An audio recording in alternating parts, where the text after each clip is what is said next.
Cornell University, la conscience de soi est le trait numéro 1 des meilleurs leaders. Qu'est-ce que ça veut dire? C'est que ça veut dire que plus que je me connais, plus que je vais connaître les autres et plus que mes interactions avec les autres vont être puissantes. Et aussi, plus que je me connais, que je connais qui je suis et aussi comment je connais les croyances qui m'habitent, mais un coup que je dépasse ça, c'est fou comment la business, ça va passer un autre temps. Je dis souvent, la business, ça peut pas aller où le mindset, notre mindset n'est pas allé. Donc, cette semaine, j'interviewe Jean-Marc Dediane, qui est un coach hors pair. Vraiment, là, de classe mondiale. On parle de business, on parle de croyances, on parle aussi d'une modalité qui s'appelle les ennéagrammes, qui est un sujet qui me fascine depuis quelques années. Et oui, la geek est là. Donc, sans plus tarder, allons découvrir Jean-Marc. Et vraiment, prenez cet entretien-là dans un espace calme, à esprit ouvert, parce que vous allez conscientiser beaucoup de choses sur vous et donc les résultats que vous produisez à l'extérieur.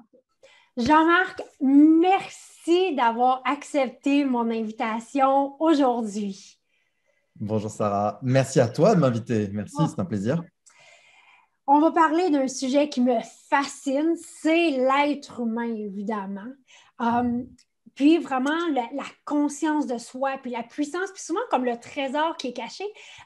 Mais en premier, je pourrais te demander de prendre un moment pour te présenter aux gens. Ok, très bien. Donc, écoute, déjà, si je devais un mot, passionné par l'être humain également.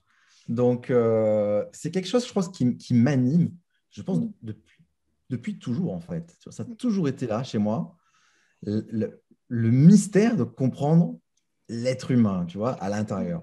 Donc, si vraiment il y a un truc qui me définit pour me présenter, je pense que je peux dire ça. Alors, un peu plus loin, je suis entrepreneur. Ça fait 20 ans que je suis dans le monde de l'entreprise.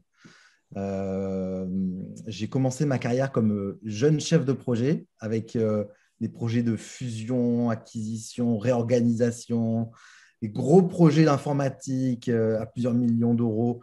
Donc, tu sais, je viens un peu de la grosse boîte, tu vois, de la grosse entreprise. Et très rationnel, je vois, là. Ouais, tu vois.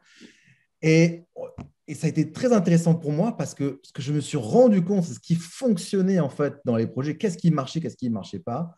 C'était la relation humaine en fait. Ouais. Et c'est vrai que dès l'âge de 24 ans, tout ça, je me suis dit, mais bon sang, il y a besoin de communiquer, d'influencer, de comprendre les autres, de se comprendre soi-même, bien sûr. Et puis, il y a une dizaine d'années, j'ai créé ma propre structure avec une agence de marketing et de coaching. Donc, moi, j'ai mes équipes qui font du marketing et puis moi, je suis sur vraiment ma passion qui est, tu sais, l'être humain, là, tu sais, l'instrument de musique, tu vois. C'est mon instrument à moi. Voilà, l'être humain. Puis, tu sais, juste avant qu'on commence à enregistrer, on parlait justement de la fascination, de la complexité de l'être humain. Puis que, tu sais, les deux, on travaille avec des entrepreneurs. Puis que, justement, que quand tu accompagnes un entrepreneur, c'est de comprendre que ce qui se passe à l'intérieur, ben, c'est le reflet de ce qui se passe à l'extérieur. Donc, si on change ça, ça va changer. Donc, complètement. Un des aspects que tu touches beaucoup, c'est la conscience de soi. Oui, tout à fait. Qu'est-ce que tu... Ouais. Je te laisse. Dis-moi. Qu'est-ce que ça arrive des fois? Qu'est-ce que un défi ou un angle mort que les entrepreneurs ne réalisent pas, ne conscientisent pas par rapport à la conscience de soi? Alors, je crois qu'en fait, tous les entrepreneurs, au fond d'eux-mêmes, ils savent. Ils savent que ils devraient faire un peu plus ceci ou un peu moins cela. Ça te parle, ça? Oh yes! Tu vois? et si tu veux, au fond de nous, des fois, on n'ose pas un petit peu s'avouer un peu les choses et regarder un petit peu plus au fond. Et je pense que le plus gros piège que font les entrepreneurs, c'est ne pas mettre le traitement de ces de ces blocages, de ces petites croyances, de ce qu'on a à l'intérieur dans l'agenda. Oui. Tu sais, c'est comme quand tu vas faire du sport. Tu dis, tiens, je vais aller faire du sport. Mais quand tu ne le mets pas dans l'agenda, tu ne le fais pas. Oui. Et c'est un peu, et je pense que le piège, c'est de rester avec son propre niveau de conscience. Parce que nos résultats sont la projection, la matérialisation de notre niveau de conscience. Je ne parle pas dans des trucs spirituels, hein. Attention. Je parle de ce qu'il y a à l'intérieur de nous et de ce qu'il y a dans notre conscience.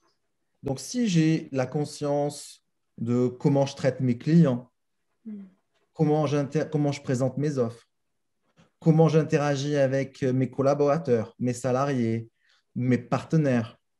Donc, si je n'ai pas ce niveau de conscience-là, ou si je ne fais pas monter mon niveau de conscience par rapport à ces enjeux, ça va se ressentir forcément dans les résultats. Je ne sais pas si ça répond un petit peu à ta question ou pas. Tellement. Puis, tu sais, tantôt, avant de commencer l'enregistrement, on parlait de, tu parlais que, tu sais, une cliente, elle avait une croyance, puis dès qu'elle était, puis on est formé de croyances, là, tu sais, donc dès qu'elle a conscientisé, puis tu l'as aidé à passer cette croyance-là, ben son chiffre d'affaires a augmenté. À x2. Tu sais, fait que... x2, parce qu'en fait, tu vois, alors pour répondre à cet exemple-là, donc ma cliente, elle pensait que, donc elle vendait des formations, et dans ces formations-là, elle avait limité le nombre de places à 10. Parce qu'elle avait la croyance que si elle augmentait le nombre de places, alors la qualité allait fortement baisser. Et donc, quand tu changes la croyance, on est passé d'une croyance à, en fait, plus j'ai de monde, plus je peux amener d'autres experts. Oui. Et donc, plus je peux apporter de qualité. Boum, changement de croyance, changement de résultat. Tellement, puis j'adore l'exemple. Oh, j'adore, puis même moi, là, dans ma tête, ça fait une faire ding, ding. Merci. Dans les gens qui nous regardent, il y a beaucoup de gens qui sont des conseils, des gestionnaires de patrimoine, des gens dans la fiscalité, dans des services conseils. Puis il y a énormément de croyances que les gens qui ont beaucoup de sous, ils ne sont pas aussi gentils, ou ils sont toujours en train de négocier, ou même moi, dans mon industrie, tout le monde est tout le temps occupé, donc je suis supposée d'être occupée, donc je continue à être occupée. Donc, ces croyances-là, c'est ça que dans le fond, on se met nous-mêmes des bâtons dans les roues. Complètement. Et tu sais quoi, moi j'ai une grande passion, je dois être un petit peu, un petit peu sadique avec ça. Je note les croyances les plus bizarres de mes clients, tu vois. Il y a des trucs que j'adore. Je peux t'en sortir une comme ça. C'était un client, c'était son rapport au temps. Et c'était dingue le rapport au temps qu'il a en fait, enfin, qu'il avait. Alors, attends, la croyance, c'était... donc, oui, le présent, non, le futur, c'est maintenant. Et le présent, c'est déjà trop tard. Oh my gosh, oh!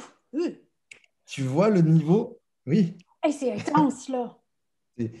Donc, c'est quelqu'un qui était extrêmement dans la compétition, dans l'énergie, dans l'action, tout ça, parce que le présent, c'est trop tard. Oh, mais c'est ça, c'est tout le temps en train de courir après quelque chose. Tellement. Et donc, si tu veux, dans son rapport au temps, va définir notre rapport à la réalité, notre rapport au bonheur, notre rapport à l'interaction avec les autres. Et tu ne peux jamais être heureux puisque le présent, c'est déjà trop tard. Ben là, ça, c'est clair. Donc, bon, je ne vais pas citer toutes les croyances de mes clients, mais il y en a, franchement, il y en a qui sont bien gratinés. Et c'est là où tu vois que tu peux complètement transformer ton business, ton rapport aux choses, en changeant de perspective. Oui, puis tu sais, juste conscientiser les croyances qu'on a, c'est énorme. Tu sais, j'adore. Fait qu'il y a une modalité avec laquelle toi, tu travailles beaucoup, puis qui me fascine depuis quelques années maintenant, et c'est les anéagrammes. Est-ce que tu pourrais nous expliquer c'est quoi? Ah, les grandes lignes. Ça, je vais essayer de faire. OK, je vais essayer de faire. que là, tu touches un truc qui me passionne. Donc, en fait, l'énéagramme, c'est le plus vieil outil de développement personnel au monde. Ouais. Ça a plus de 5000 ans, cette histoire. Donc, c'est un outil qui décrit 9 profils de personnalité. Donc, il y a plein d'outils qui existent sur le marché. Il y a la ProcessCom, il y a le MBTI. Il y a plein d'outils qui existent pour, on va dire, catégoriser, cataloguer les personnes. Juste que j'aimerais parler avec l'énéagramme, parce que tu m'en parles. C'est un outil qui a été transmis à travers les âges, qui a une richesse incroyable, une finesse de précision et de connaissance de soi qui est juste dingue. Et je ne sais pas si c'est très peu connu, mais Pythagore avait une école de développement personnel. Oh, je savais pas. Et oui, personne ne sait. Tout le monde connaît le théorème de Pythagore, hein, mais personne ne sait que Pythagore avait un enseignement de développement personnel, et notamment, il enseignait l'énéagramme. Donc, on a des traces dans des textes, etc., qui montrent vraiment tout ça. Et c'est quelque chose qui s'est vraiment enrichi et qui vient vraiment de l'expérience, en fait, de l'humain. Ouais. Et l'énéagramme décrit, en fait, 9 forces, 9 profils, 9 faiblesses, 9 tendances, 9 mécanismes de défense que nous avons tous à l'intérieur de nous. Tu vois? Donc, pour ceux qui connaissent un peu l'énéagramme, très souvent, on dit, tiens, tu as tel profil. Moi, On je suis enseigne l'énéagramme. T'es quoi? 3? Moi, je suis à 3. OK. Donc, le 3, c'est le compétiteur, c'est le battant, c'est le chercheur de statut, c'est quelqu'un qui travaille beaucoup, Ouais. qui est dans l'action. Je sais, je suis 3 également. Et voilà pourquoi on s'entend si bien. Voilà. Et donc, tu vois, l'erreur, c'est que, tel que c'est enseigné un petit peu généralement, c'est qu'on nous colle un seul profil. Ouais. Alors que la puissance de l'outil, c'est de comprendre que nous sommes l'ensemble des profils et que nous sommes une combinaison de ces différents profils. Donc, comme il y a un code génétique, tu as un code généatype, et de cette séquence va découler un être unique et qui a des mécanismes de défense. Et pour faire après, je peux aller un peu plus loin si tu veux tout à l'heure avec tes questions, mais vraiment, ce sont nos mécanismes de défense, c'est-à-dire la façon dont on a de se protéger, de se retrouver en sécurité, qui vient de l'enfance, en fait. Donc, la petite fille que tu as été, le petit garçon que j'ai été, ils ont trouvé la même stratégie pour se protéger. Oui. C'est-à-dire agir, Oui. faire. Puis, je pense qu'il y a beaucoup d'entrepreneurs Beaucoup. qui se retrouvent là-dedans. Dis-moi, pourquoi un entrepreneur voudrait aller explorer justement le concept de l'énéagramme? Ça m'amènerait quoi, moi, comme entrepreneur? Parce que je suis sûre qu'il y en a qui regardent et sont comme, Ouais. quoi, là? C'est quoi faire. Ouais, Oui. tout à fait. Alors, la première chose, c'est déjà d'aller comprendre comment toi, tu fonctionnes. OK. Mécanisme de défense, par exemple, un profil numéro 2 qu'on appelle les dents. Sa peur, c'est d'être rejeté. Donc, pour se protéger, il va aller s'occuper des autres. Il va aller nier ses propres besoins. Alors, on le voit parmi certains entrepreneurs, c'est plutôt rare, mais de comprendre son propre mécanisme de défense, de mettre de la conscience, tu vois ce qu'on parlait, de mettre dessus, ça t'apporte beaucoup de liberté, en fait. Oui. Tu vois, parce qu'en fait, tu sais, tu as compris dans quel piège tu vas te mettre tout seul quand ça ne va pas. Parce que les mécanismes de défense sont là quand il y a de la pression, quand il y a de l'insécurité, quand il y a du doute, quand il y a de la... Tu vois, aujourd'hui, nous qui sommes entrepreneurs, on n'a jamais eu autant d'incertitudes au niveau mondial. Définitif. Tous les entrepreneurs là, qui nous écoutent, On aimerait savoir qu'est-ce qui va se passer au niveau politique, au niveau social, au niveau économique, au niveau fiscal. Et on a besoin de planifier, on a besoin d'avoir de la visibilité. Donc, comment on navigue, tu vois, quand on n'a pas de visibilité? Oui. Eh bien, on navigue avec son instinct. Donc, Son, ce qui est intéressant, son c'est instinct que, est lié à notre anéagramme, notre fondation. exactement, Mm. et dans un environnement qui est incertain, qui est anxiogène, bah, de savoir résister à ses propres pièges, c'est une arme déjà extrêmement puissante, tu vois, pour avancer. Et pour être un leader par rapport à ses salariés, ses prestataires, ses clients, d'avoir une posture de, tu sais, là, de c'est OK. Mm. Guys, c'est OK de ne pas avoir de la visibilité. C'est OK de ne pas savoir où on va. Mais on peut avancer. Qu'est-ce qu'on peut faire aujourd'hui avec notre niveau de conscience Qu'on a présent. ou avec nos ressources? Qu'est-ce qu'on peut faire pour servir nos clients, pour aider? Qu'est-ce qu'on peut faire? Et de se mettre dans cette logique-là, waouh, ça aide beaucoup. Oui. Donc, toi, c'est un outil que tu utilises beaucoup avec tes clients entrepreneurs. Complètement. Je l'utilise beaucoup. Alors, juste pour dire en une phrase, je peux l'utiliser pour manager mes équipes. Je peux l'utiliser pour closer mes clients. Mm. Je peux l'utiliser pour faire du marketing. Et je peux l'utiliser pour travailler sur ma business.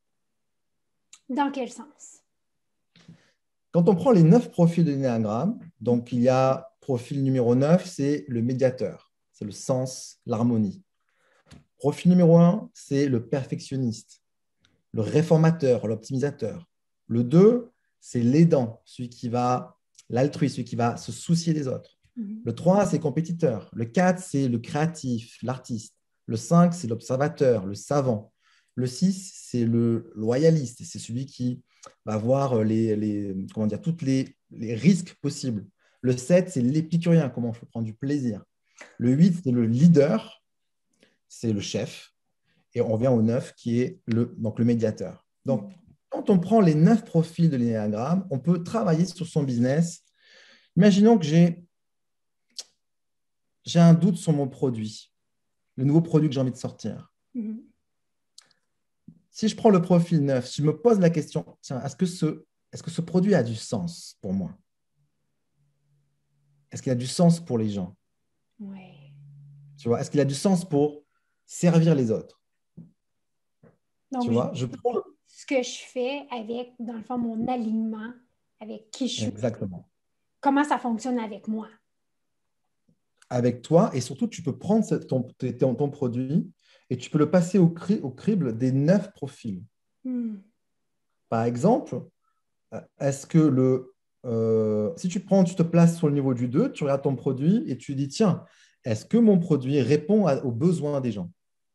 Oh, OK. Dans les différents axes.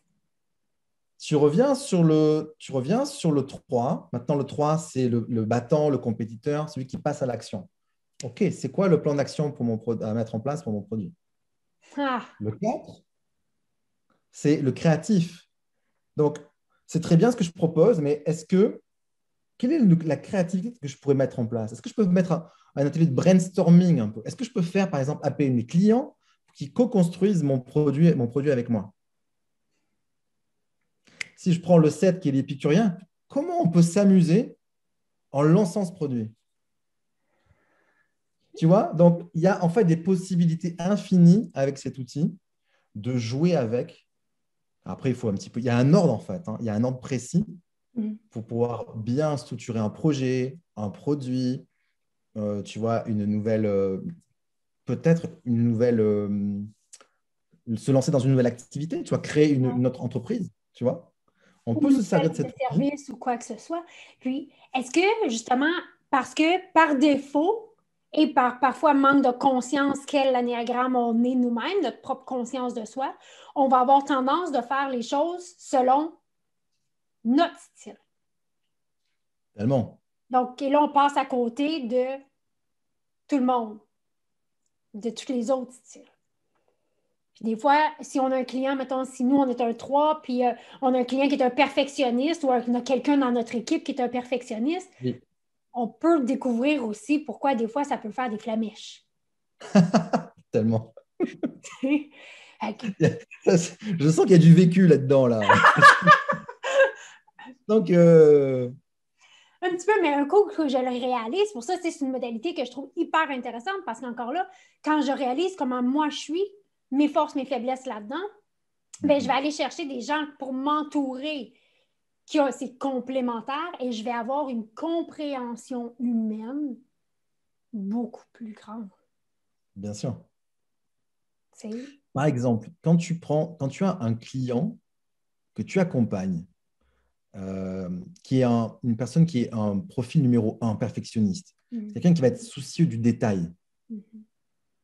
Donc, et je crois que aussi tu as beaucoup apparemment de clients qui sont dans la finance, qui sont dans le conseil, etc.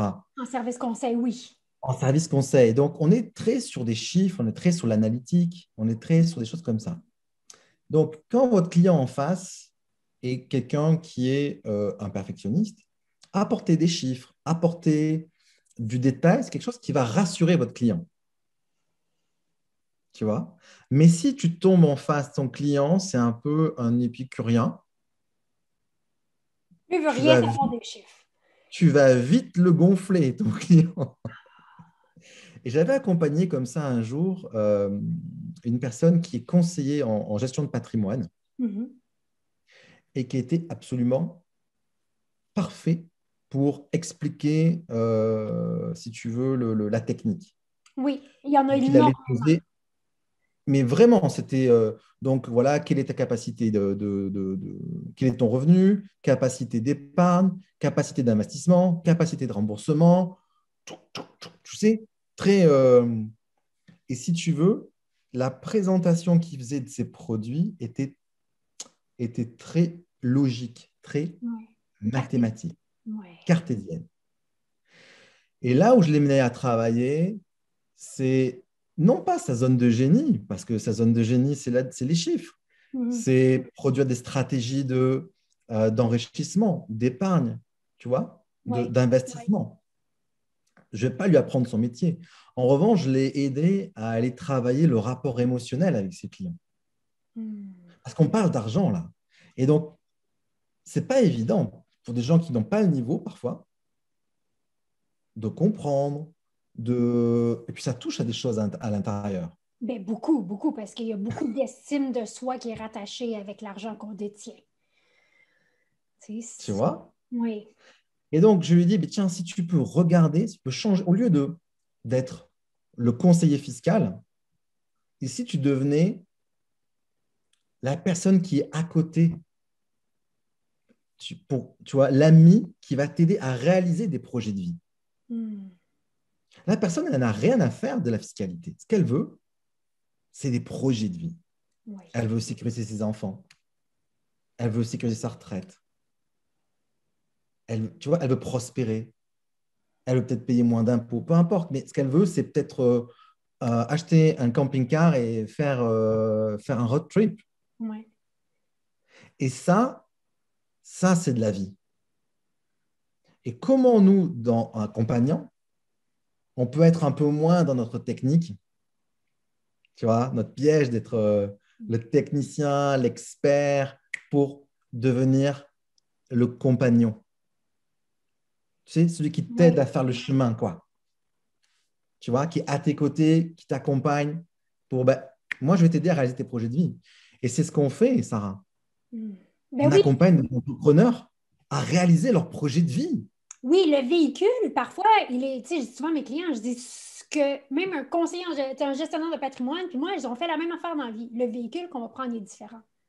Mais fondamentalement, c'est la même chose. C'est d'accompagner des gens. Donc, de comprendre ma zone de génie, c'est quoi. Et après ça, c'est peut-être de changer, justement, comme tu dis, la communication pour rentrer et comprendre, conscientiser qu'il y a des anéagrammes qui sont différents. C'est quoi leur force, c'est quoi leur faiblesse et comment moi, je peux m'adapter Mm. pour mieux aider, mieux accompagner. C'est notre rôle. Hmm. Tu vois, c'est adopter, on a, si tu veux, on regarde un angle de la réalité avec une paire de lunettes. Oui. Et ce que permet en tout cas l'énéagramme, ça facilite d'aller, tiens, je s'emprunte ta paire de lunettes, ça fait que je peux voir le monde un peu plus comme toi, tu le vois. Mhm. Et ça, c'est joli parce que ça ouvre de la tolérance, ça ouvre aussi des cases en nous qu'on n'avait peut-être pas explorées. Mhm. Donc, tu vois, il y a à la fois de la performance et il y a de l'humain aussi derrière. Tu vois, à la fois, on fait grandir notre client et à la fois, on grandit nous-mêmes. Ah oui, puis tu sais, c'est un cadeau qu'on leur fait et c'est aussi un cadeau qu'on se fait. Parce que c'est mieux je me comprends, mieux je vais être capable de comprendre. Donc, Complètement. quel, si tu avais des outils, ressources, trucs, je vais aller dans ce bassin-là, afin que Ouais. les gens peuvent, oui, comprendre mieux les anéagrammes et en même temps, peut-être, parce qu'au début, on a parlé des croyances, puis je trouve que c'est Oui. un sujet qu'on ne parle pas assez dans le monde des D'accord. affaires, des Ouais, ouais. croyances. Donc, outils, astuces, ressources, trucs pour aider les gens au niveau de comprendre les anéagrammes, cette modalité-là, et aussi d'aller explorer nos croyances. C'est une grande question, mais je te la donne, tu es capable. Sympa. Je te connais. Alors, il y a quelques ressources déjà sur le web. Vous pouvez trouver, je pense, alors je connais moins les livres qu'il y a au Québec, Mhm. euh, C'est pas mais grave. maintenant, comment? C'est pas grave, on peut les commander d'Europe aussi, ça Euh, fonctionne. Moi, je trouve qu'il y en a un qui est assez bien fait, qui est de Éric Salmon, qui s'appelle l'ABC des néagrammes, OK. qui est, que je trouve simple Hmm. et en même temps efficace.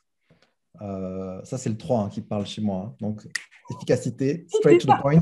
On veut un gros livre, on veut qu'il y en ait un qui soit comme short and sweet. Tu sais. Mais tu vois, c'est intéressant ma réponse parce que je fais une réponse de quelqu'un qui aime regarder d'abord de façon globale. Hmm. Alors que certains vont regarder l'angle sur, tiens, mais comment je peux m'amuser avec? Ou d'autres vont regarder, tiens, attends, mais moi, j'ai pas tout compris, là, il faudrait que je le détaille là, du truc, là, tu vois? C'est ça, il y en a qui Et veulent un d'autres- petit livre, il y en a qui veulent un gros Ouais, livre. Il y en a qui exactement, veulent pas de livre, ils veulent une capsule YouTube. Tu sais. c'est exactement ça. Hmm. Mais en tout cas, pour aborder vraiment un peu plus en profondeur, ABC de l'anéagramme, c'est un très joli livre. Éric Salmon. En attendant mon propre livre. Oui, oui. Tu vas être Donc, très action. Tu sais. alors, si tu veux, moi, je travaille justement sur l'énéagramme, sur l'amour et sur le business. Hmm. Donc, j'aurai un bouquin qui va s'appeler Aîné à Love, Ouh. tu vois, ce que l'énéagramme révèle votre façon d'aimer. Hmm. Et ensuite, un autre qui s'appelle Aîné à Business, c'est entreprendre avec l'énéagramme. Et J'a- comment tu peux utiliser l'énéagramme dans le business. C'est ce qu'on a dit tout à l'heure, tu vois, mais même au niveau marketing, c'est extrêmement puissant. Ben oui, parce que là, tu nous as expliqué aussi comment c'est un outil que je peux utiliser pour me présenter, pour expliquer, de présenter mon offre, de présenter ce que je peux utiliser justement pour toute ma business, la croissance de la business, l'adaptation. Puis on s'entend que quand je suis en service conseil, ce que je vends, c'est de l'intangible. Donc, mon outil numéro un, c'est les mots que j'utilise. Donc, comment je vais structurer les choses afin que la personne passe à l'action. Bien sûr. T'sais, ultimement, c'est ça qu'on veut. T'sais. Fait Mais que, c'est surtout que tu ne peux pas faire le même accompagnement en fonction de la personne qui est en face de toi. hmm, Tu prends un profil numéro 9, donc un médiateur. C'est quelqu'un qui adore l'harmonie, qui adore, c'est un peu le maître zen, quoi, tu vois, ou le baba cool, tu moi, je vois. dis souvent, Kumbaya, on s'assoit et on chante Kumbaya ensemble. C'est quelqu'un qui n'aime pas les conflits. Hmm, Et du coup, si tu vas, comment dire, avec cette personne-là, tout ce qui est plan d'action, c'est pas quelque chose qui va trop lui parler. hmm, Donc, tu vois, de comprendre la personne que tu as en face de toi, C'est-à-dire comment je peux m'adapter à cette personne-là pour vraiment la servir, pour vraiment lui apporter ce qu'elle a besoin. Tu vois? Oui. C'est s'adapter. Je sais que par exemple, j'ai une de mes clientes qui est une profil 7, épicurienne. Je ne peux pas arriver avec un plan d'action. Elle va me dire, mais non, non, non, c'est pas pour moi. Faut que ce soit le fun. Il faut que ce soit fun, il faut que ce soit léger. Elle sait bien qu'elle a besoin un peu de structure. Mhm. Donc, on va mettre un planning général, quelques dates. On va mettre des grandes dates. Mais un Gantt, elle va devenir dingue. Ah oui. Mais à un profil numéro un, donc un perfectionniste, si je lui amène 4 dates, 4 jalons pour notre projet, il ne va pas se sentir en sécurité. Il n'est pas sérieux, ce monsieur. Ah oui. Puis ça vient toucher notre crédibilité et tout là, en affaires. Là. Tu sais? Donc, avoir cette compétence de dire, tiens, je sens chez toi cette combinaison-là, Mm. tu vois.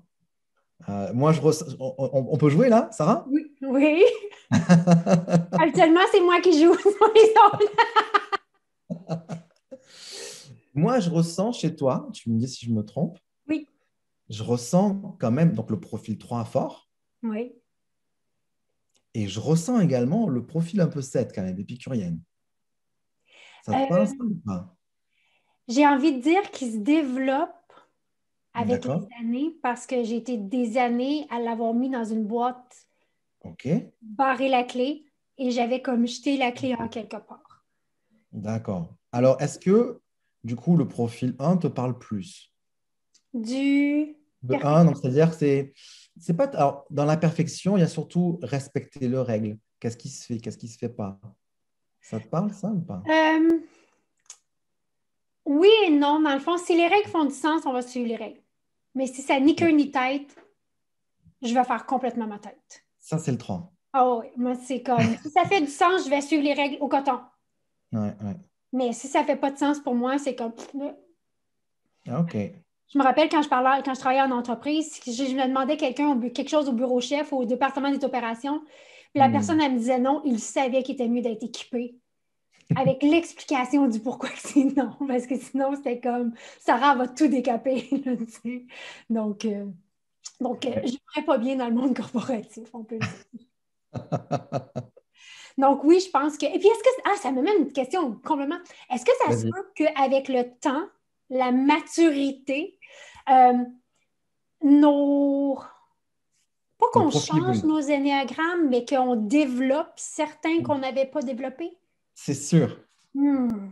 C'est-à-dire qu'en fait, quand on est, en fait, c'est nos premières blessures de la vie qui vont faire que le petit garçon, la petite fille qu'on est, adopte une stratégie pour retrouver de la sécurité et de l'amour.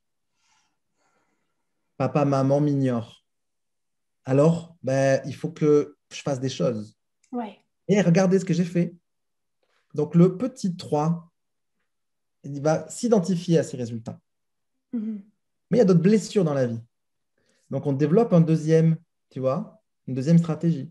Et Mhm. puis, on grandit, on arrive à l'âge adulte. Et puis, si on dépasse un petit peu nos limitations, Oui. il y a des choses qui commencent à émerger chez nous. Et là, tu vois on développe d'autres qualités, des qualités qu'on n'avait pas avant, qui n'étaient pas nous dans notre jeunesse. Oui. Tu vois? Et donc, il y a des choses qui poussent comme ça. Et ce qui est vraiment génial, c'est qu'en fait, on peut avoir le même profil et on peut soit descendre dans ce qu'on appelle la régression, on s'enfonce dans notre mécanisme de défense, soit on surmonte et on monte, on s'intègre. Et Oui. quand on s'intègre, on acquiert les qualités des autres profils. J'adore ça parce que c'est là où quelqu'un comme toi, tu viens justement aider les gens à conscientiser parce que si je réalise pas que moi, mes peurs, mes faiblesses, c'est là, ben, il y a des bonnes chances que justement, comme tu dis, je vais m'enfoncer là-dedans. Mais quand je le mets au jour, ben, je fais OK, ben, il y a un univers aussi autour. Tu sais? Il y a Hitler et Mère Teresa avec exactement le même profil énéagramme. OK, mais il y en a un qui a régressé. Il y en a un qui a mal tourné. C'est ça. Je laisse deviner qui. Suspense. On laisse les gens deviner c'est qui. On laisse un petit roulement de tambour et, et voilà. Donc, Ah, c'est le même mécanisme, le OK. besoin de contrôle. Fait que de réaliser, je Mm. suis où, puis dans quelle direction que je m'en vais. Exactement. Puis ça va donner aussi, si je le remets dans un cadre d'affaires, ça va me remettre aussi à ma business, ça va s'en aller. Tellement.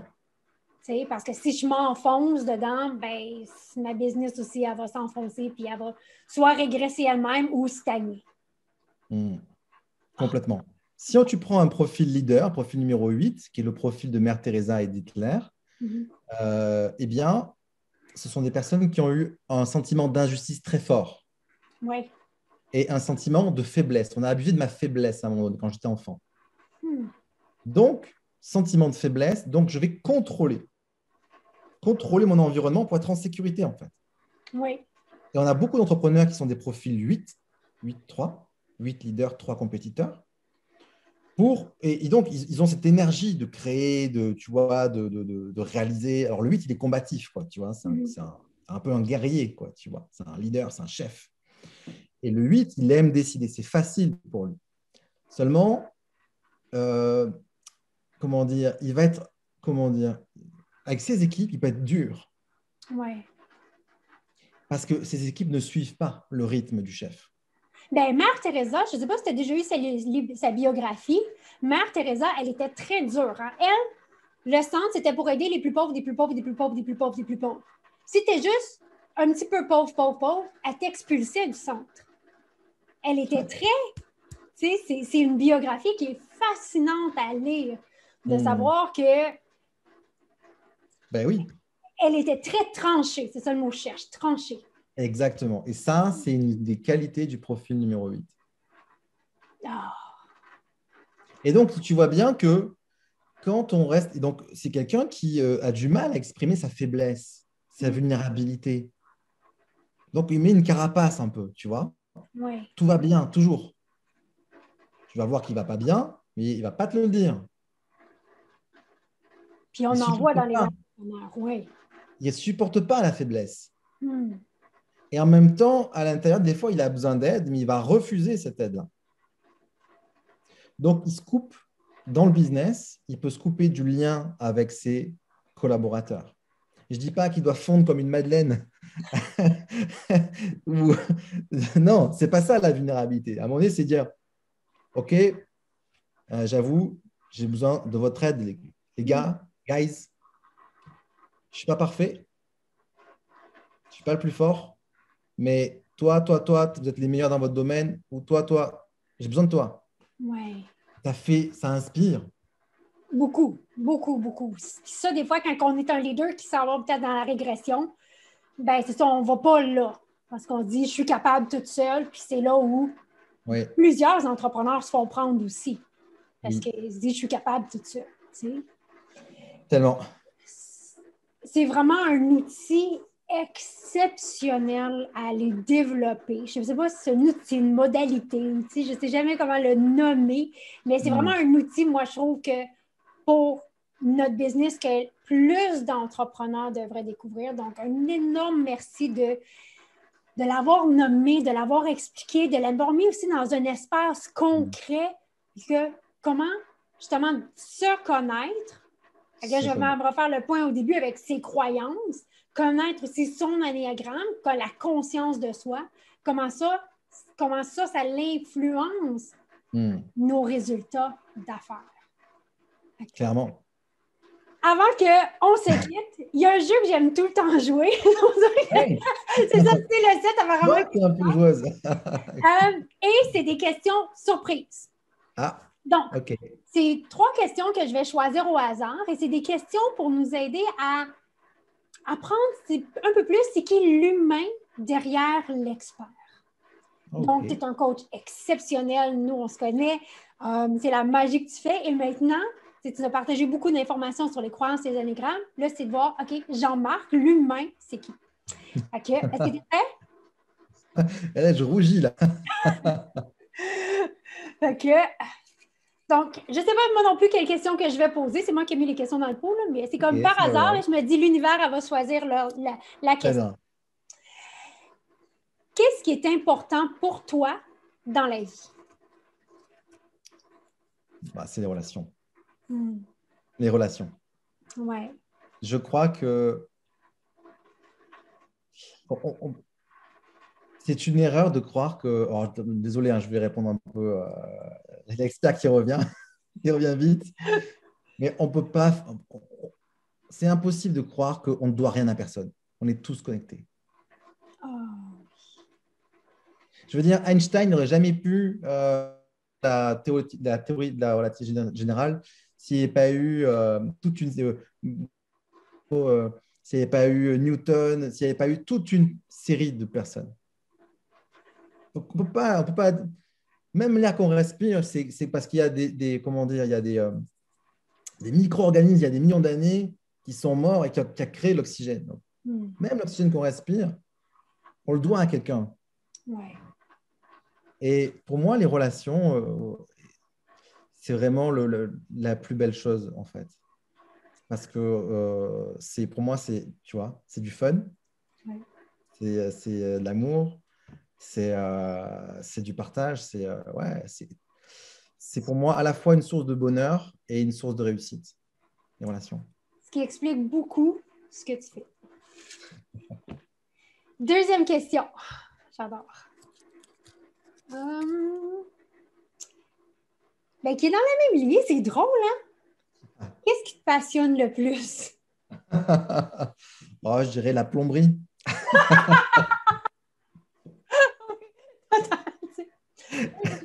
Mais, Alors, mon frère désespère parce que quand on bricole un peu, il me dit, mais c'est une catastrophe humaine sur un chantier.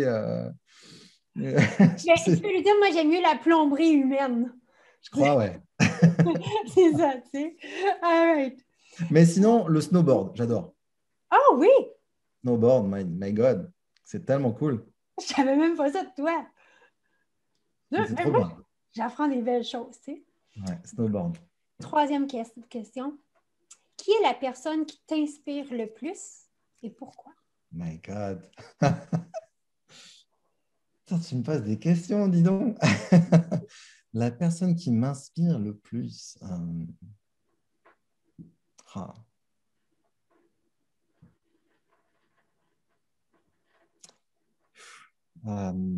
Sacrée question. Le premier nom qui est monté sans filtrer. C'est Jésus. Hmm. Et je suis pas croyant, hein. Tu vois, j'ai une certaine forme de croyance, Mais mais t'es je suis pas pas religieux. religieux. C'est ça, t'es pas religieux. Tu vois, mais en fait, ça me fascine.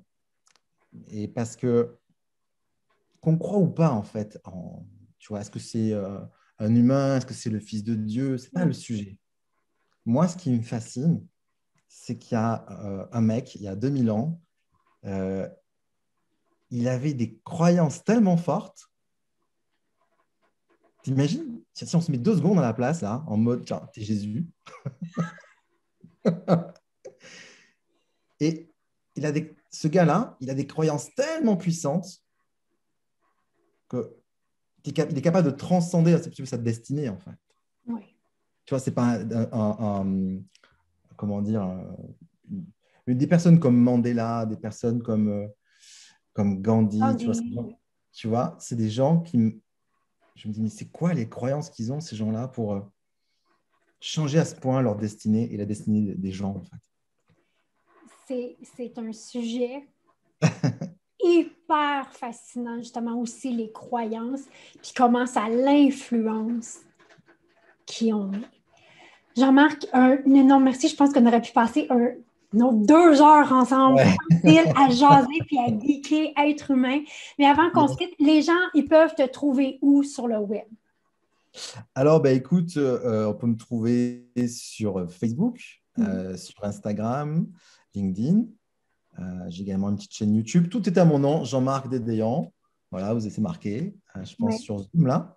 Et voilà, donc il y a, ouais, si vous voulez connecter avec moi, Facebook, LinkedIn, hein, je suis assez régulièrement sur Facebook, LinkedIn. Ouais. Parfait. Fait que moi, nous, on va s'assurer qu'on va mettre toute l'information dans le descriptif de la vidéo.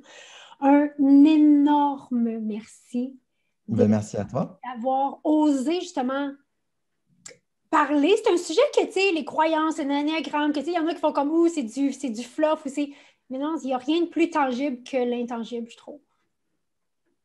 Là, vous pouvez avoir des résultats extraordinaires. Hmm. Un énorme. Vraiment. Merci beaucoup d'avoir investi. Merci. Merci à toi, Sarah. C'était un vrai plaisir. Et Oui. puis, à bientôt pour Partie discuter 2 sur les croyances. sur la croyance. Ça marche.